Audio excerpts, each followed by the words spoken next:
Ay, ay, ay. Ay, ay. Ay, ay, ay. I'll be soon.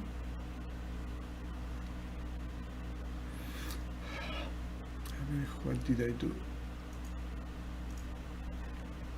No.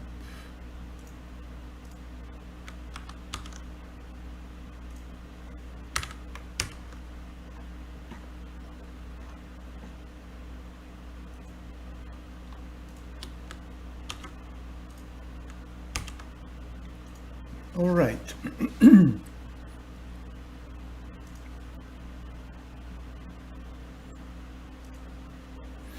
I am just waiting for the other stream to... Hola Nancy, today's in English. Ricardo Javier, hoy va a ser en inglés.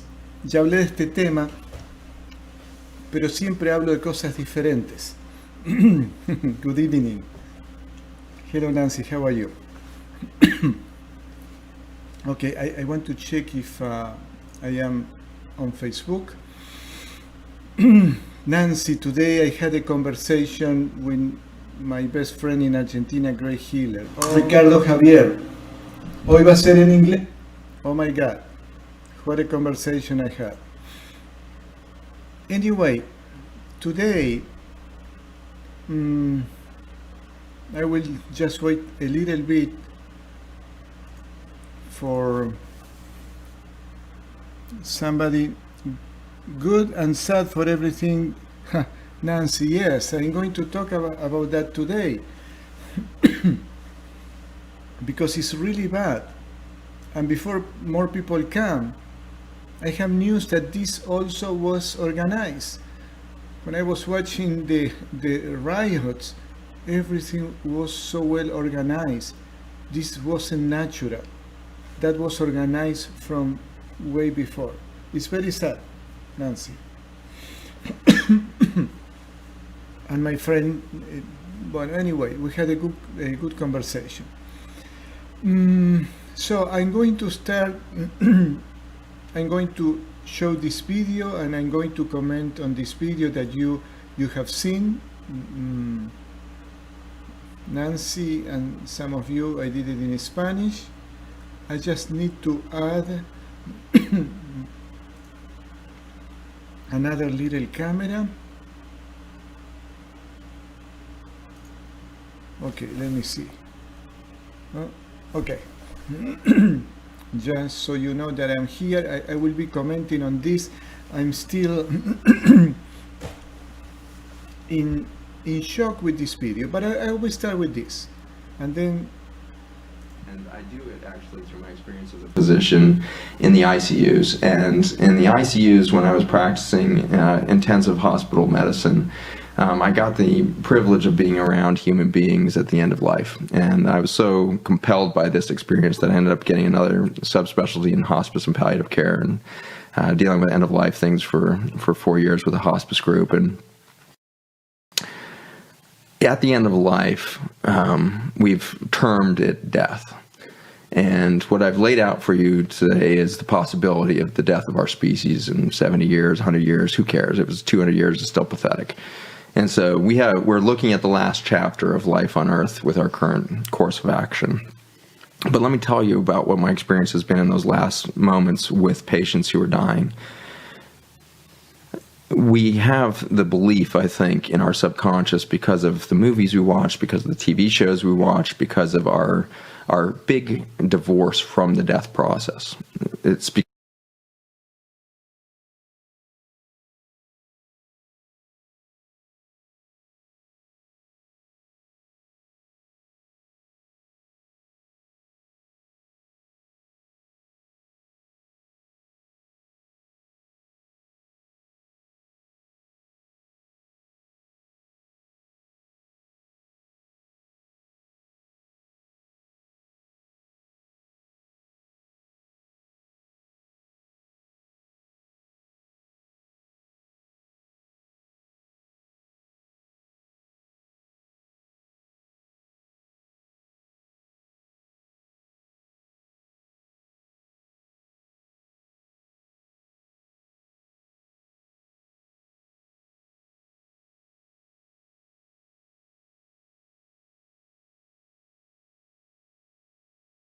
become sterilized. You have probably not seen many people die. You've probably not seen your loved ones die. No. They've probably died in operating rooms or in ICUs, or they died before you could fly across the country and see them, and so very few human beings are now watching this process of death, and it's allowed death to be defined as an endpoint, as a contraction or a disappearance, rather than what I've actually seen it to be. And what I've seen it to be is a massive expansion of consciousness, of reality, of awareness, and ultimately of love. And I just realized, Nancy, yes, what I said is this. This man just said that because of the movies we watch, because of the TV series we watch. So what does it mean? That the media is brainwashing people to believe things that are not truth. And this is very important because the crisis that we are living now is because of that. It's because media, the news, are making people believe things that are not truth. And this is extremely dangerous. And the most poignant examples of this are people that actually die biologically, and we spend 15 or 30 minutes in ICU resuscitating them with drugs and shocking their chest like you see on TV shows and everything else. And we have a dismal track record of pulling those people back. It's not like TV. We lose the vast majority. It's around 6% of cardiac arrests in the hospital will actually be resuscitated. 6% will survive, 94% will die. So you have somebody who's now biologically dead, and you're artificially sustaining life. You've got them on a respirator, and you're pounding on their chest and compressing, and you're pumping drugs in their vein to try to get their heart restarted, and doing all of this. And they've meanwhile been in the ICU for a week or a few days, or weeks, months in some cases, before they have this moment. And by this time, they've been isolated away from humans for quite some time. They're only touched by latex gloved hands. Only people with gowns on will come and see them. They have masks on. They haven't seen a human face close up in months. They're just so isolated and lonely. And they go into this moment on the other side. And then we start working on them and doing our code. And as the hero depicted on TV, you become that doctor that pulls somebody back from that other side of the veil. And it was startling as I moved past my internship and started to be kind of senior resident in these environments and really responsible for being around these patients for hours after these experiences. They all told such a similar story on the other side of biologic life, and it had to do with a little bit of a typical story that you might see in the movies or something, where they saw white light and there was a sense of expansion and all this. But there was one sentence that came back again and again, and I had one ICU shift that was very weird. I had one ICU shift where I worked for 36 hours shift, and during that night, in the middle of my 36-hour shift, I see 3 people die, and I bring them all back with my team. And to the last one of those 3, every single one of them, their first sentence was always, "Why did you bring me back?" Which always kind of deflated my wind. All of them said that? Yeah, they all said, "Why did you bring me back?" And the variety was huge. One of these was an African-American pastor, had over 200 visitors in his ICU room in the days before he passed away. And the other one was, this very isolated, kind of ostracized gentleman in his community who was dying of complications of AIDS. And then I had this kid who had genetic defects and all this stuff, and he was dying of complications of pneumonia because he couldn't breathe anymore because his skeleton had collapsed. So you just couldn't pick 3 different medical cases or 3 different human beings. And every one of them, first sentence, "Why'd you bring me back?" And then as they start to get oriented, and in the hours that follow, they are telling their loved ones, "I went into this space and it was bright white light everywhere, and I, in that moment, felt completely accepted for the first time in my life." And that was an unexpected sentence to hear out of multiple accounts. I felt completely accepted for the first time in my life. So, What do you think about that? I learned in internet marketing, it has nothing to do with spirituality, that one of the feelings more precious on human beings is to be accepted.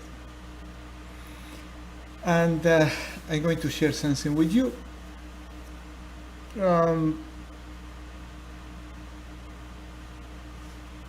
The feeling of being accepted is something that we really want, But the other side of the same coin, the other side of the same coin is the feeling to be rejected.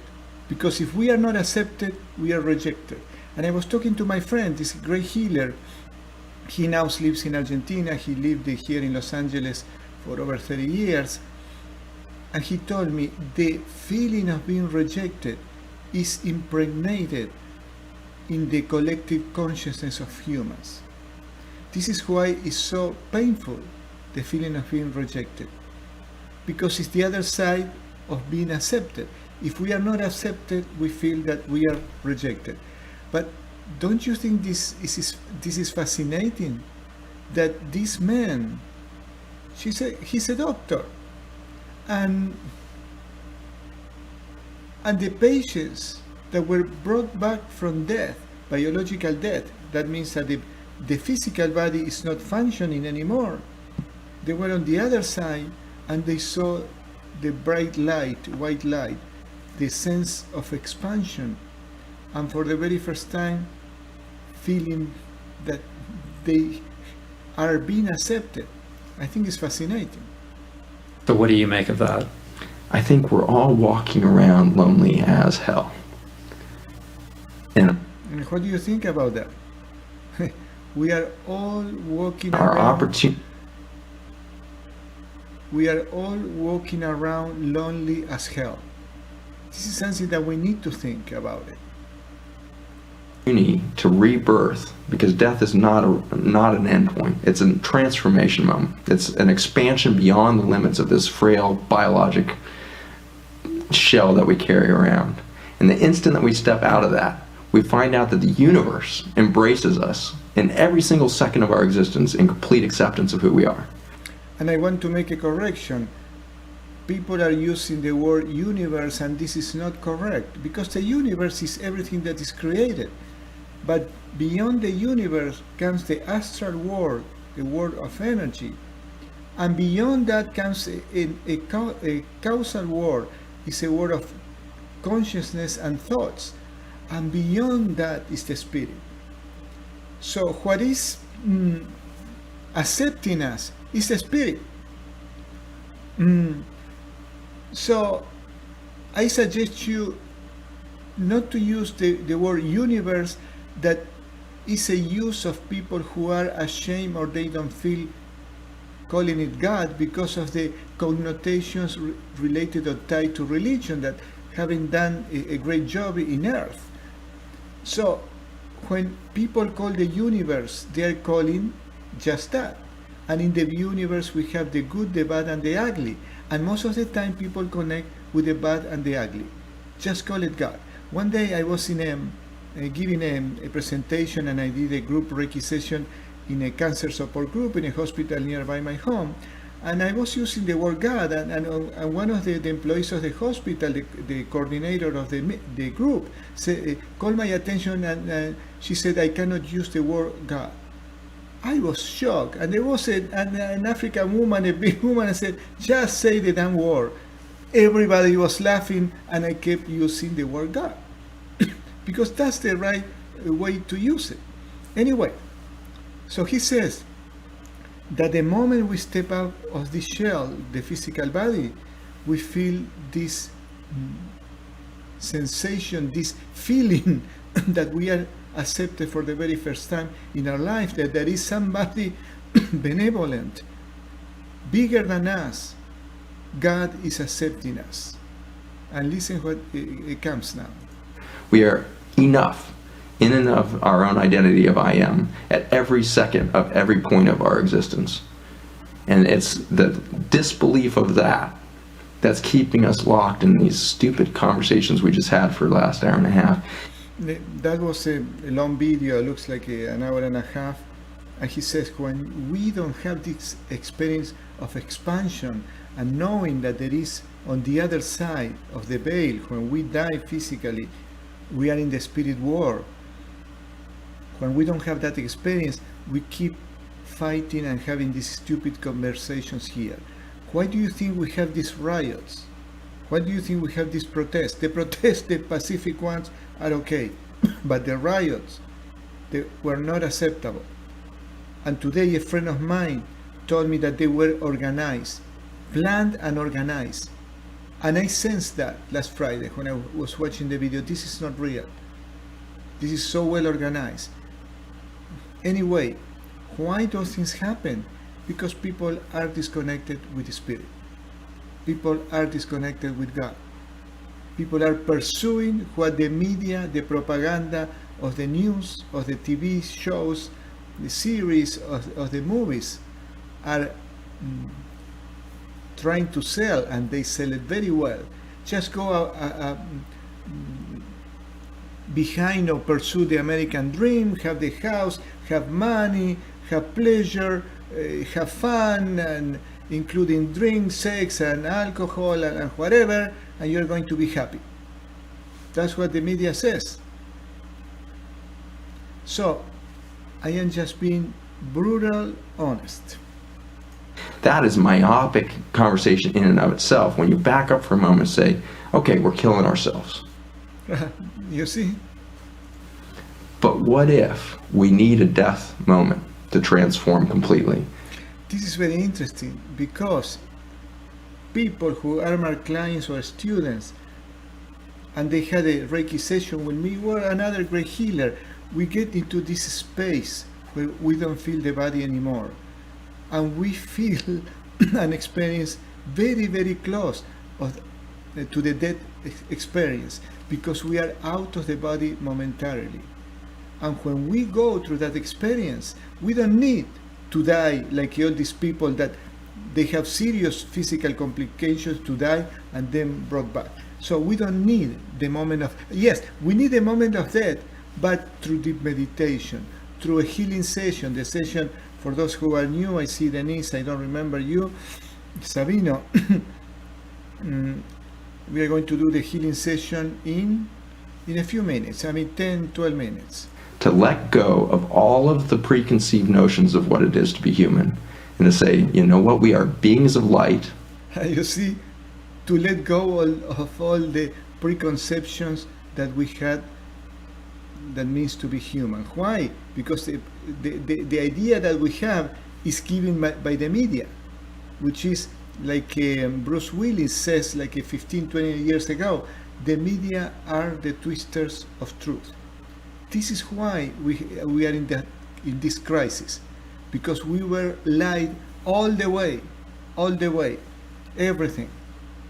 The problem is not the people who lie, the problem is people who believe that. And we are completely accepted at every moment, including this moment when we would rape the earth of what we're raping it of, when we would kill each other at the rate we do, when we would destroy the entire ecosystem of a green planet in the middle of black space, when we would have that level of hubris, we're still completely accepted. And our journey is somehow understood by something more benevolent and more complete than we can see as human beings. And so let's not beat each other up over this issue. Let's not see this as a failure. Let's see this as an obvious next step in our journey. And death is the inevitable thing marching at us that's going to say, are you going to wake up and see the transformation at that moment of death and transformation, and you're going to say goodbye, Homo sapiens? Or are you going to do it a moment before that? You see, what he's saying, when we have these experiences and we know we need to do the transformation before death. So we have the opportunity right now. Humankind is going through all this suffering and fear and confusion, so we wake up. People who has been in the spiritual path, they are going deeper. People who have not, but they were investigating, they are diving into that. And other people maybe they realize everything I work for, to have money, to have this yacht, to have the house, to have the car, the fancy car, the dresses, the shoes, they were nothing. If our integrity is compromised, if our life is compromised. In the body, before the doctor starts the resuscitation. You see, we start the transformation in the body before the doctors start the resuscitation. Are you going to say, you know what? What if we all looked at each other in wonder and awe and said, you're enough. I accept you completely. I want to be with you. I want to live with you. I want to be alive, period. And if it's with you, then it must be on purpose because we're in the same room. And the odds of that is 0. And so we are here. 7 billion of us showed up right now, which is really odd because I just laid out a horrific story of what's happening on the planet. And yet 7 billion of those white souls that seconds after death are going to realize that they are who they've always been. They're fully accepted. And they are moving in true love. And that white light is the love. And they're in that space. What if we can transform before we die? Then there's no reason to go to Mars. There's no reason to go anywhere else. Because we will do absolutely every single thing differently here on Earth. And we're going to do it differently by just that simple recognition of I am who I am, you are who you are. That's enough, and I accept you completely. And let's figure out how to do this within the design of nature. There's enough energy, there's enough food, there's enough soil, there's enough commodities, there's enough resources for everybody on the planet to thrive at a level that's never been experienced in human history. Did you hear that? We have everything that we need, and we are misusing it. Maybe it's not you, maybe it's not me, but in the collective, the 1% who controls the money and the power in the world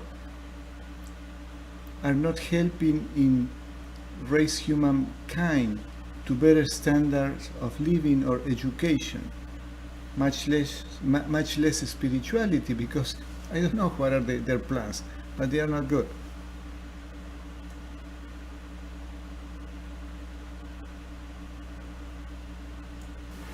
We cannot continue any form of human economic systems that have ever existed before and expect us to escape the death moment.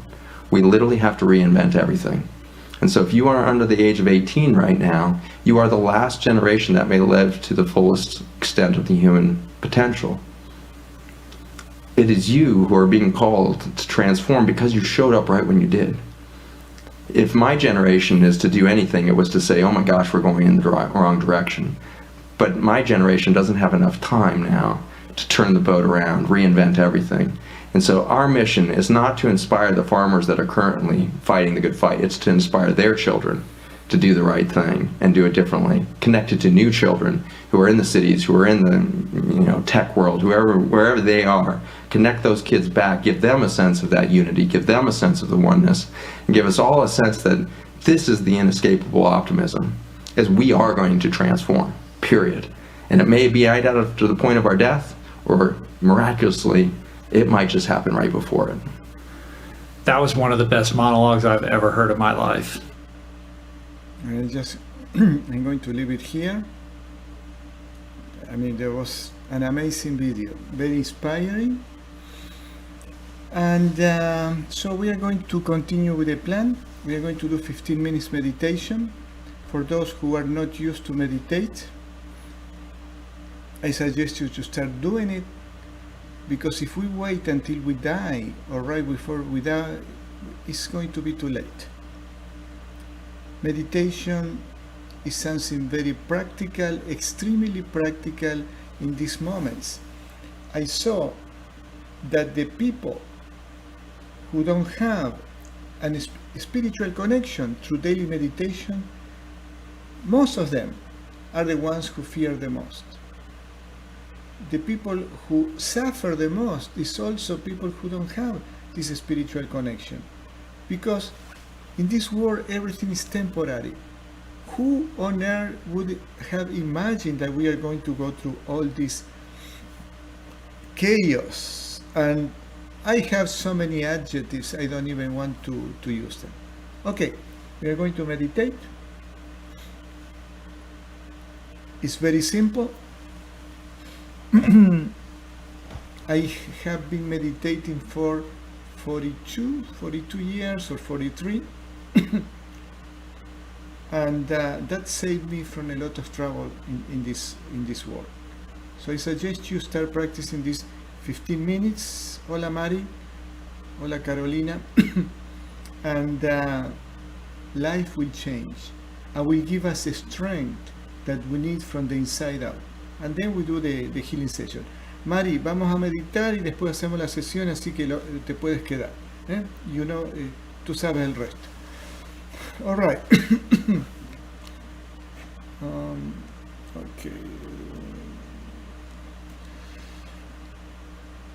Meditation is the use of all our attention to find God, which is the spirit behind everything, behind the material world, behind the astral world, the energy world, behind the causal world, which is a world of just thoughts, way behind.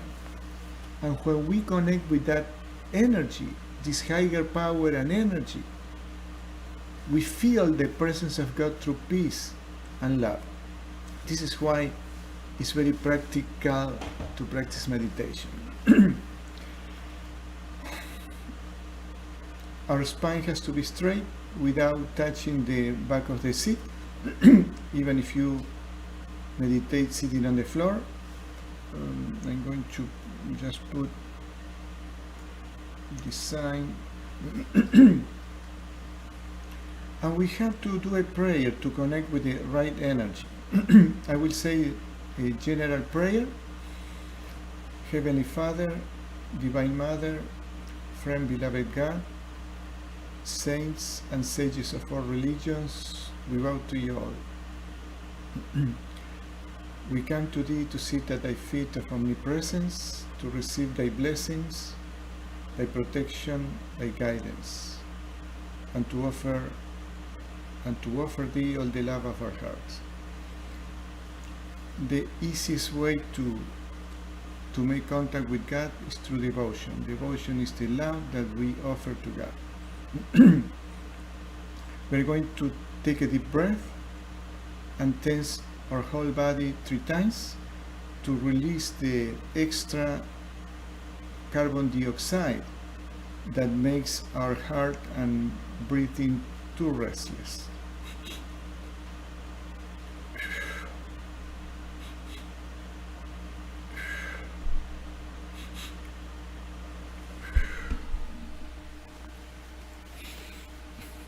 We are going to do a simple breathing exercise. We inhale to the count of 6, like 1, 2, 3, 4, 5, 6. We hold the breath through the same count, 2, 3, 4, 5, 6, and we exhale to 6. To the count of 6. 2, 3, 4, 5, 6. You have to count according to the capacity of your lungs. If for you is 4-4-4, you do that. If for you is 8-8-8 or 10-10-10, you do as much as you can. We're going to practice individually for a couple of minutes.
Now we are going to observe our breathing without forcing the breath, with the eyes lifted up gently to the point between the eyebrows, the spiritual eye, and we just observe our breathing, how the air comes into our lungs during the inhalation and comes out during the exhalation without forcing the breath at the natural breathing rate.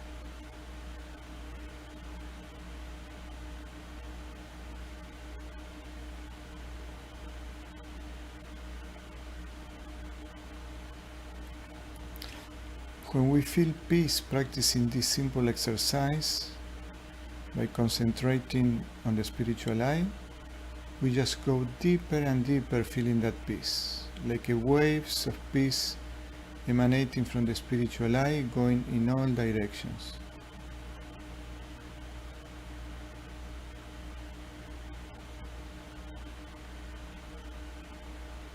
We are just watching our breath, observing how the air comes in and out the lungs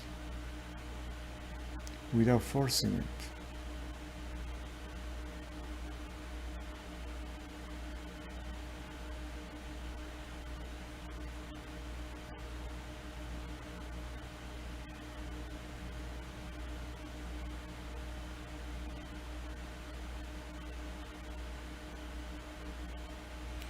And now we are going to add the mental repetition of the Sanskrit word Hong So, H-O-N-G, when we inhale, and So, S-A-W, when we exhale, that in Sanskrit means I am Him, I am God. We are remembering and reclaiming our divine nature. With the eyes lifted to the spiritual eye, the point between the eyebrows, observing our breath, how it flows naturally. When we inhale, we mentally sing or pronounce Hong, and when we exhale, we say So. I'm going to practice for 5 minutes.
We are watching the breath at the normal rate without forcing it, observing how the air comes in and out the lungs, with the eyes lifted to the spiritual eye, and mentally repeating Hong during the inhalation and So during the exhalation. That in Sanskrit means I am Him, I am God. We are remembering and reclaiming our divine nature.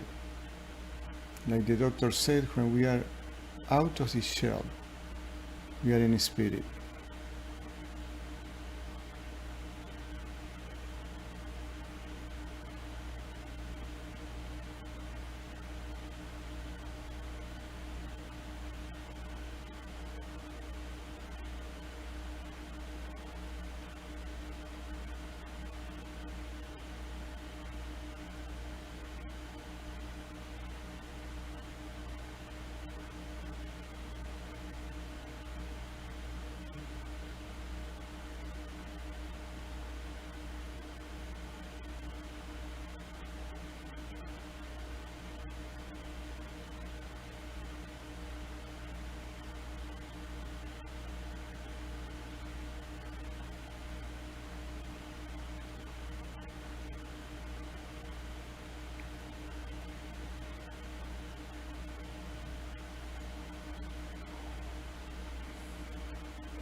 Now we are going to practice a very simple pranayama, that means, or pranayam, to move the energy up and down the spine, to awaken the chakras, to energize the spinal cord, the spine, which is the altar of the soul. We're going to visualize that a white light, very bright white light, enters the base of the spine, the first chakra, and goes up the spine, going through all the chakras, the sacral, the second chakra, the solar plexus, heart chakra, throat, the back of the medulla, of the neck, which is the back of the head, the medulla, and the neck, going, making a curve through the back of the head, going through the crown chakra and ending in the spiritual eye when we inhale. When we exhale, we visualize that light going in reverse order all the way from the spiritual eye, going up the head, the crown chakra, through the back of the head, or through the spiritual eye in the middle of the brain, down to the medulla oblongata, the neck, the back of the head, going down the throat chakra, heart, solar plexus, second and first. We just move the energy up and down the spine. During the inhalation, the energy goes up to the spiritual eye. During the exhalation, down to the root chakra.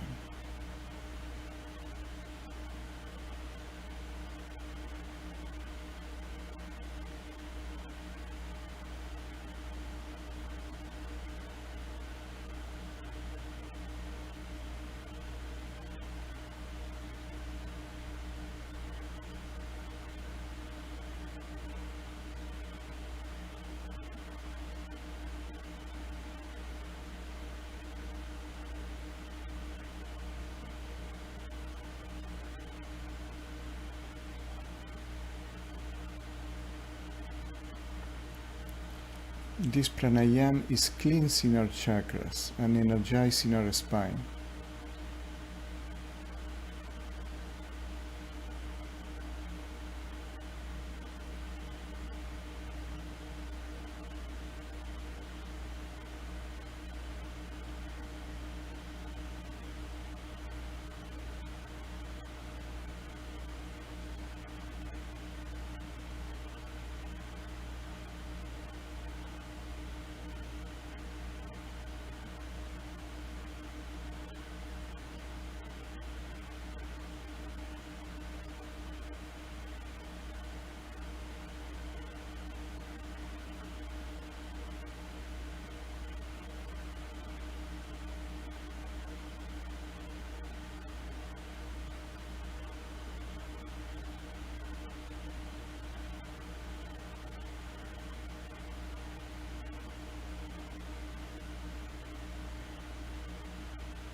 Let's take a deep breath, slowly.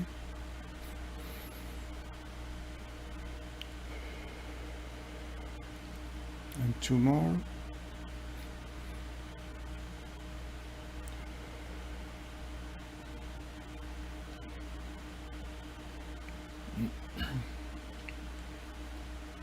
I was just thinking that spending the curfew meditating is the best activity we could have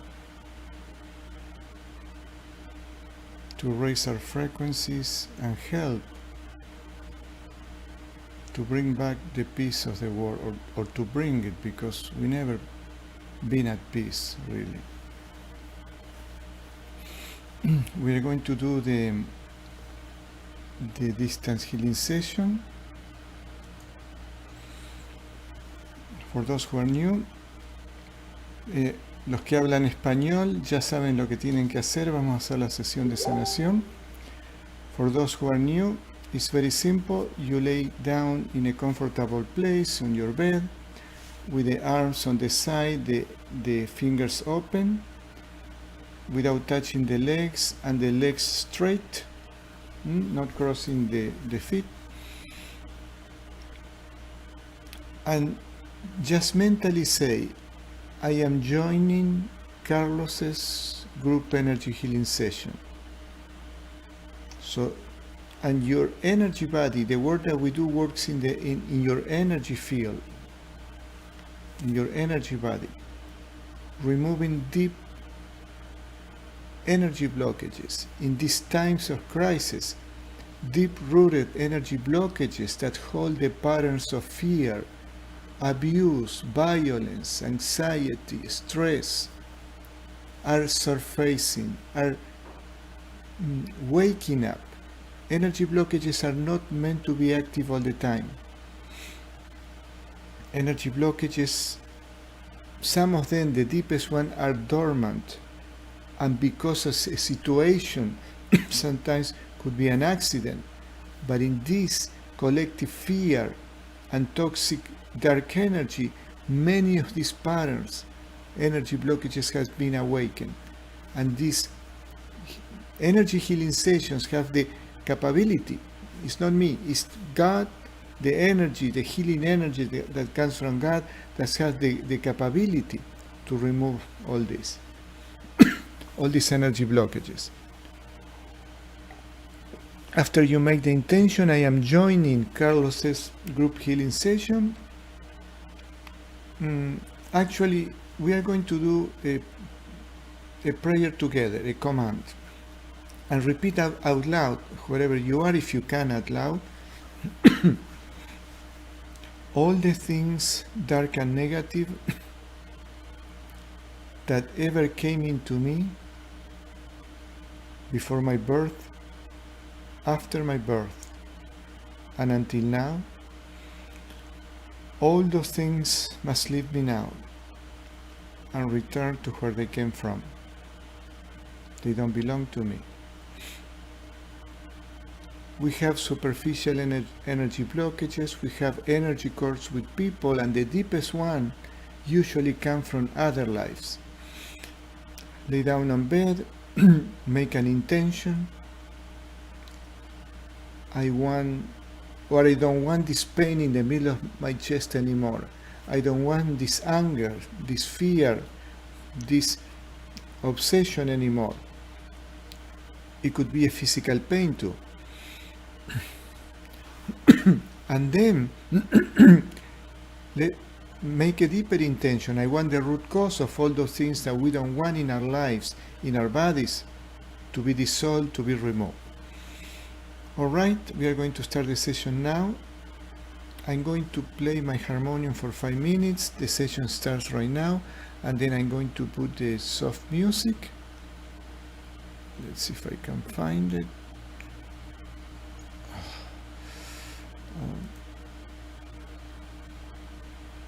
Let me see if this is the one.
If you are relaxed, just continue laying down.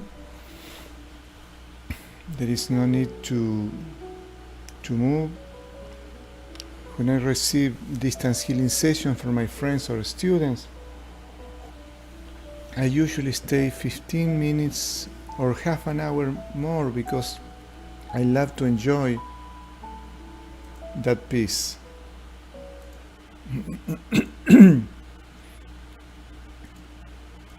If you had a sensation, it's probably a sign of energy blockages moved out from your body.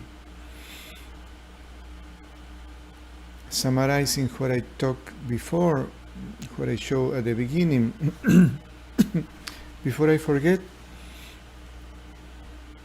you can participate in these group distance healing sessions at any time. You listen, especially people who are watching in YouTube. I know there are new people. Just try it and you will see that you will feel the energy.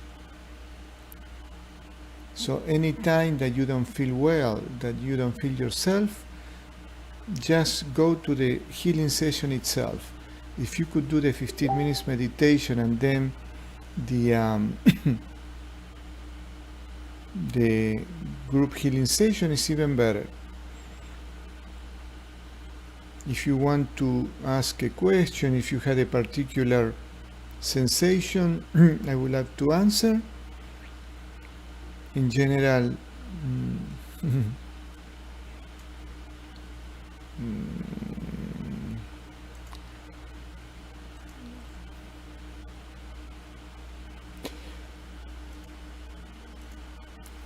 everybody feels peace, and that peace is this healing energy that relaxes us to the cellular level. What I showed at the beginning was a doctor that works in the ICU, and one time after another, when this particular shift, he said it was a weird 36-hour shift, because in that shift all these weird things happen. 3 people die, they resurrect them, people from all different walks of life and backgrounds and ages and clinical cases. And when they were resurrected, they did it with all this medication and pressing on the chest and probably electroshock. The 3 of them said, "Why did you bring me back?" I saw a white light everywhere. I felt a sense of expansion. And for the very first time in my life, I felt accepted. The sense of expansion is not being encased in this physical body. They were experiencing what is being in the energy body, that is closer to the soul. Our soul is the pure spirit and energy.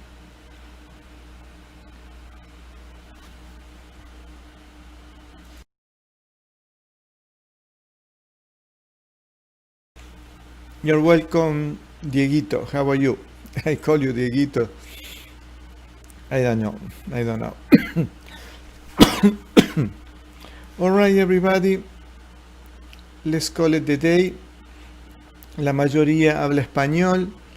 Tengo que hacer esto en inglés también porque hay información que tiene que ser también convenida, dada a gente que habla inglés. Remember, I'll do these group healing sessions in English every Tuesday at 6 p.m. Put it in your calendar. And for todos ustedes que hablan español, mañana a la 1, el jueves a las 6 de la tarde y el viernes a la 1. Have a good night.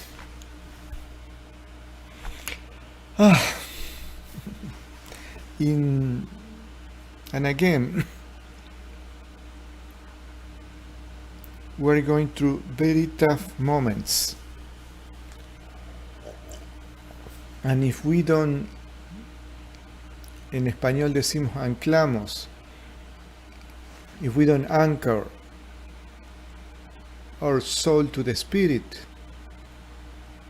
we're going to suffer, because we're going to see that the material things do not support our lives.